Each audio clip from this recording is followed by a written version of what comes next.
voir une banque. Là, je parle de quelqu'un qui porte le projet lui-même. C'est-à-dire c'est lui-même qui porte le projet, qui se déplace, il le réalise, c'est son projet, il le porte. Alors ça, c'est une première chose. Alors si vous souhaitez ne pas le porter le projet, mais pouvoir juste investir, mais là justement, il faut qu'il y ait des gens, il y a des porteurs de projets avec ce type de projet-là. Vous pouvez justement être juste investisseur, donc vous apportez les 5 euros pour miser sur la personne. Celui qui porte le projet, comment vous l'aidez en fait, direct dans ces... Mais, comment on l'aide en fait, exactement, c'est une bonne question. On l'aide à travers le document, je pense que vous avez sous les mains là. Donc il faut avoir ce document-là. Donc on le structure de A à Z, d'accord. Une fois que vous avez ce document-là, maintenant on vous accompagne justement pour lever des fonds, par exemple pour que les gens investissent sur 5 euros de votre société. Il y a tout un document, il faut avoir les documents de souscription, tous ces documents-là, il faut prévoir ces documents-là. Donc, et nous on vous accompagne et on communique aussi sur votre entreprise. On a une base de données, donc on peut communiquer sur votre entreprise pour qu'il y a des gens qui entendent parler de votre entreprise et qui sont séduits par votre démarche, votre idée, et qui puissent dire, ben tiens, c'est une bonne démarche, on va peut-être utiliser 5 euros dans ce... Et on a fait exprès de ramener ça à un niveau très miniature, exprès, parce qu'on a constaté, et ça c'est le problème qu'on a identifié dans notre communauté, il y a un problème de confiance en fait. Et on se dit qu'à 5 euros, les gens peuvent commencer déjà à marcher. Et ça va créer un début, un déclic de confiance entre nous, parce qu'on a besoin de ça pour nous organiser, pour nous sortir. Et ce que vous dites, c'est vrai, le problème de confiance, c'est comment faire en sorte que justement on ait confiance. À part que le fait de laisser la somme à 5 euros, mais c'est le projet, alors c'est le projet en lui-même. C'est le projet en lui-même. Moi, mais moi après pour convaincre d'autres personnes, et comment convaincre d'autres personnes. Mais c'est le porteur du projet, justement, et là justement, c'est une autre question. Alors un projet, quand vous êtes porteur de projet, vous devez être déterminé, vous devez croire à votre idée. C'est-à-dire que la centrafricaine qu'on a accompagnée, qui a eu l'idée de créer un centre, une maison pour tous à Bangui, en fait, c'est pas nous qui avons eu cette idée pour elle. Hein. Elle est venue nous voir, elle a eu son idée, elle était convaincue de son idée. Donc, en fait, un projet, il faut que vous-même, vous soyez convaincu de ce que vous avez envie de faire. C'est important. Vous voyez? Et donc, après, nous, on fait que vous accompagner, on met à votre disposition tout un outil et vous permet de réaliser ce que vous souhaitez réaliser. Mais si vous-même, vous n'êtes pas convaincu, c'est un peu compliqué. Effectivement. J'ai un métier, ça c'est un projet qui est intéressant pour... pardon. Il y a quelqu'un qui a une question derrière. Oui. Non mais vas-y, arrive. Tu vois, ça c'est un modèle qui est bien pour l'Afrique centrale, qui marche pas par exemple pour la Côte d'Ivoire. Déjà, son système bancaire, etc.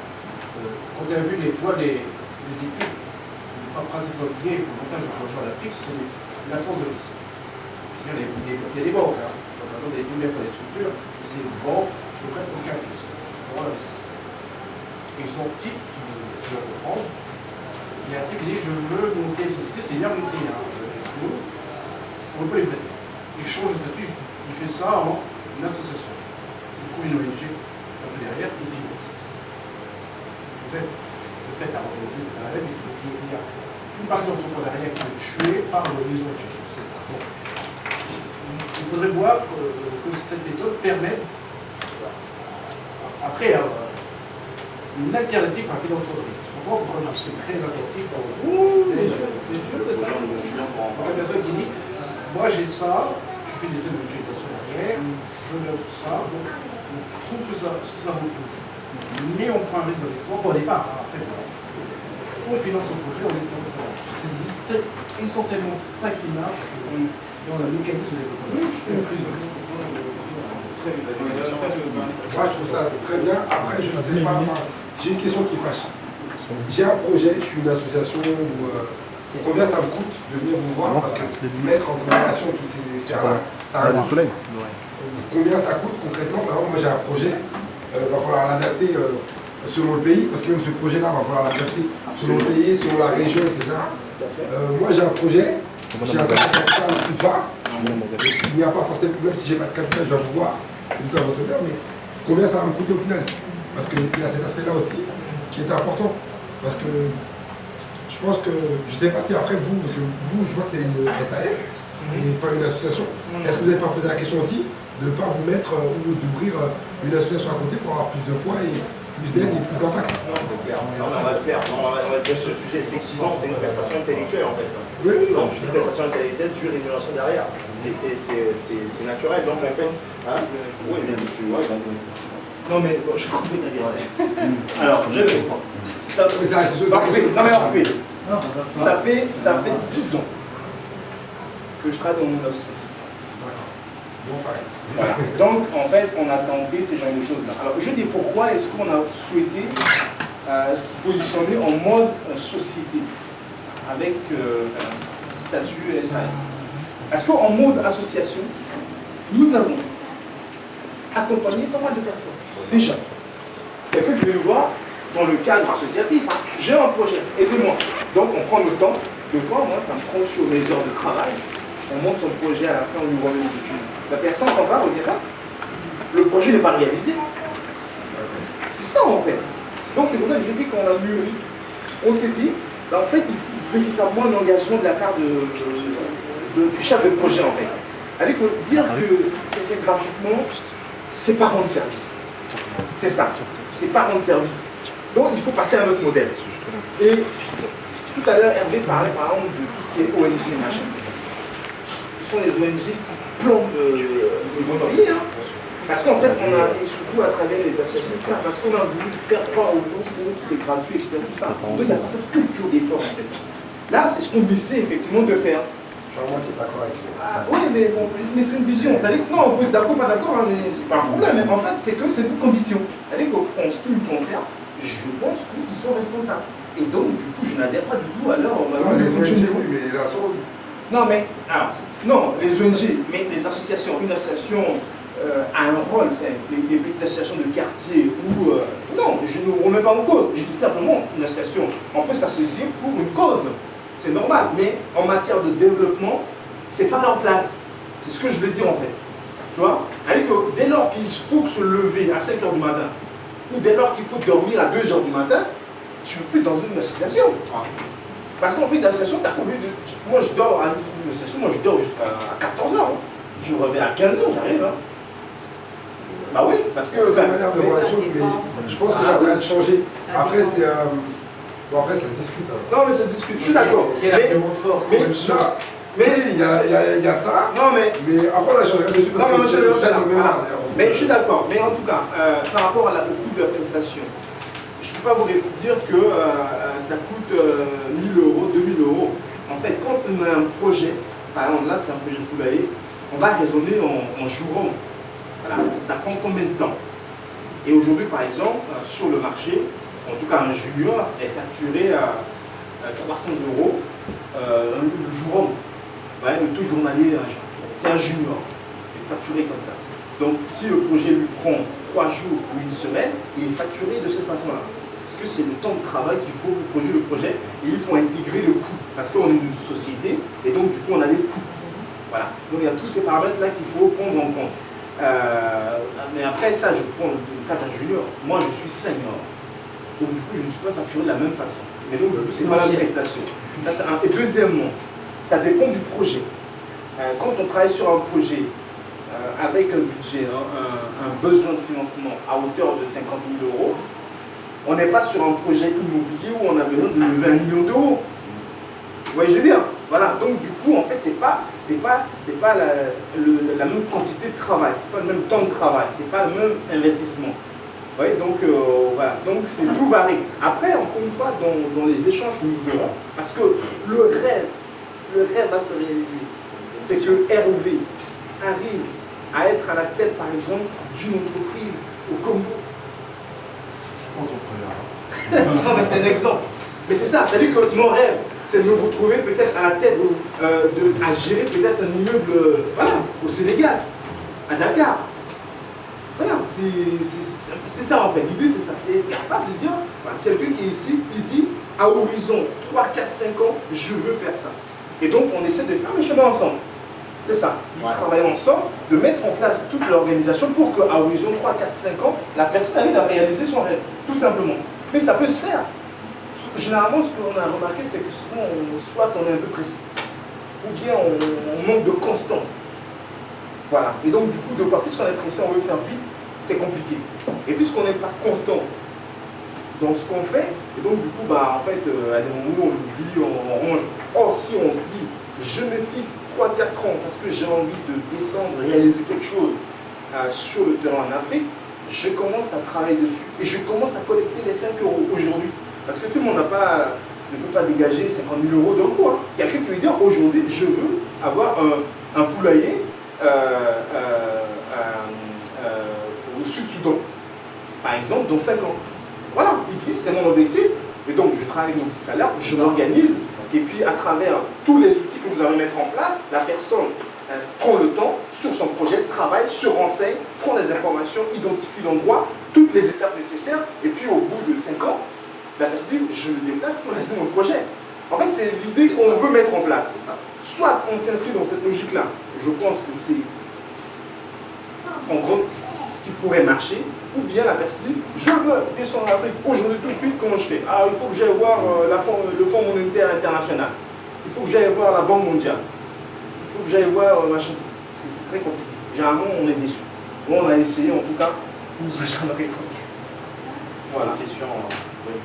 Je ne sais pas parcouru entièrement vos documents, Oui. mais est-ce que votre méthode intègre un accompagnement post-projet justement pour la pérennisation des 10 projets qui sont portés par les différents porteurs de projets? En tout cas, on propose en fait, on propose un cadre, c'est-à-dire qu'on essaie de proposer un cadre, comment de façon opérationnelle, je ne sais pas si c'est ça votre question, propose un cadre organisationnel au porteur de projet pour pouvoir s'organiser de façon concrète lors de l'exploitation du poulailler par exemple. Donc comment je m'organise, avec qui, qu'est-ce que je fais, etc. Voilà, on propose un cadre, après ça peut s'ajuster, et tout ça, ça peut s'ajuster par rapport aux réalités du plan. Oui, en fait, la question elle est... J'ai compris. Votre question, alors c'est les outils de pilotage en fait. Une fois que le business a été mis en place, quels sont les outils qu'on met en place pour voir? Ça a été déjà pensé, comme je l'ai dit, ça fait 4 ans qu'on travaille dessus. Il y a les outils, mais je pense que vous savez, qui permettent à la personne de pouvoir piloter son projet. En fait, je voudrais aller plus loin parce qu'effectivement, là, quand un porteur de projet part sur ce genre de projet, vous utilisez votre réseau pour lever les fonds. Et justement, la question de la confiance, elle revient toujours. Est-ce qu'il ne serait pas judicieux justement qu'il y ait un balisage des actions pour ne pas que, par exemple, le chef de projet confonde chiffre d'affaires et salaire, par exemple? C'est là où je veux en venir. Alors, en fait, non mais c'est une question. Alors, oui, pour aller plus loin, on sait que dans notre contexte de notre environnement se prête beaucoup à cette forme d'approximation. tout à fait. Souvent, je suis homme d'affaires, je commence à gauche, à droite, et au bout d'un an, Tout à fait. moins d'un an, l'affaire tombe. Donc, je vais dans ce sens. Est-ce qu'il y a des outils pour l'accompagnement afin que ce soit pérenne sur 2 ans, 3 ans, 4 ans et que ça peut aussi déboucher sur d'autres activités? Mais surtout, accompagner le chef de projet à ce que l'activité devienne pérenne. Oui, je comprends. En tout cas, bon, après, si c'est un porteur de projet qui se trouve ici en Europe, il faut que la personne soit formée. C'est ça en fait, c'est une question de formation. Voilà. Donc il faut que la personne ait les outils, c'est ce que je parlais d'outils, à disposition, maîtrise les outils de pilotage de son projet. Ça, voilà. Donc toute la partie gestion de sa trésor, mais en fait c'est juste une question de formation, encore une fois. Après, comme je disais tout à l'heure, pour moi, quelqu'un qui décide de descendre sur le continent pour réaliser quelque chose,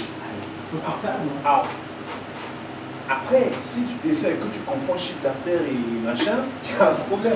C'est ça. Donc, en tout cas, pour revoir à ta question, en fait, je pense qu'il y a une formation au préalable, en tout cas, à la gestion du projet. En tout cas, au pilotage de son business, en fait. Qui va être, en tout cas, octroyé à la personne. Alors, pour compléter, je ne parle pas de l'aspect technique, mais l'aspect, on va dire, détermination de la personne. Alors, moi, je pense que tout à l'heure, vous avez parlé des personnes un peu âgées qui sont là. Alors, cet exemple-là est intéressant. Parce que pourquoi? Aujourd'hui, quelle est la réalité aujourd'hui en France? Aujourd'hui en France, tout le monde s'inquiète pour sa retraite, etc. Quelle est la réalité? Déjà au niveau, on va dire, en France, de façon globale, les gens s'inquiètent quand même. D'accord? Par rapport à leur retraite, comment ça va se terminer, etc. La situation est confuse dans la tête de tout le monde. D'accord? Et c'est d'autant plus confus dans la tête des gens au sein de la communauté. D'accord? Nous sommes fragiles financièrement, économiquement. Et moi, je connais dans mon entourage des parents qui, en fait, qui ont un certain âge ou pas que des parents, des gens peut-être un peu plus jeunes, ou de trentaine d'années, qui n'ont pas une formation qualifiante, qui n'ont pas de perspective en fait. Et quelque part, qu'est-ce qui se passe? Moi, c'est qu'on se retrouve coincé.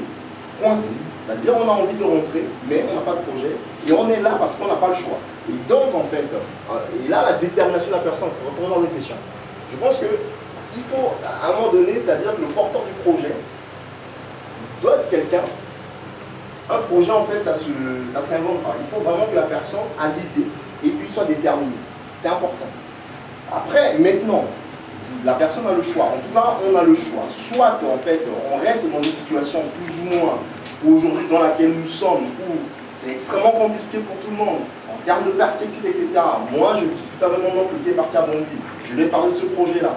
Je lui ai dit, il faut que tu ailles sur la route de Maïki, tu identifies les problématiques, tu vois la problématique par rapport à la sécurité, tu vois si on peut t'accompagner dans ce cadre de projet-là. Il est séduit parce que quelque part, il est une situation extrêmement difficile. Donc, s'il ne s'organise pas pour rentrer en Afrique, là, il va se retrouver dans une situation très critique en France dans les 5 prochaines années. C'est une réalité. Et ça, mon oncle, il n'est pas une personne. Il y en a plusieurs dans ce cas-là.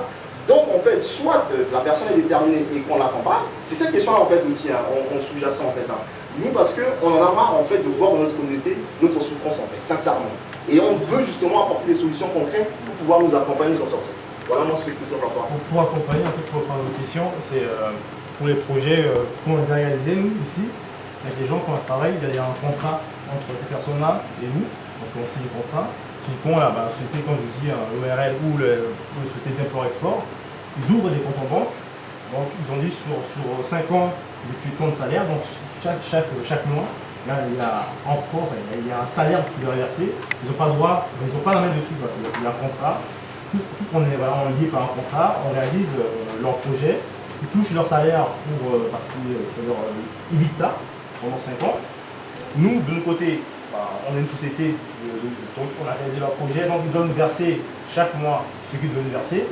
Et une fois leur projet réalisé, ils font des bénéfices, donc ils se sont dit, au bout de 5 ans, j'augmente mon salaire de temps, ils doivent respecter ça. Donc voilà, l'argent est à la banque, il y a des investisseurs qui ont la main dessus également, et qui peuvent voir comment l'argent est consommé, au fur et à mesure, tout ça c'est lié. Normalement, il faut que, Marcel elle est effectivement là-dessus, et après je ne sais pas si on pourra vous fournir, mais il y a un contrat derrière. Parce que chaque personne qui compte en projet, il y a un contrat derrière. Je vais vous faire parvenir un document de la Banque mondiale qui a fait une étude sur les Africains de la diaspora et qui montre des entreprises chez eux. Et ces entreprises n'excèdent pas 3 ans. La majorité. Moi, c'est 94% n'excèdent pas 3 ans. Il y a des facteurs. Et ces facteurs, je vous transmettrai et vous allez essayer d'élaborer un outil avec ça. Excusez-moi d'insister là-dessus, mais il y a une réalité, c'est que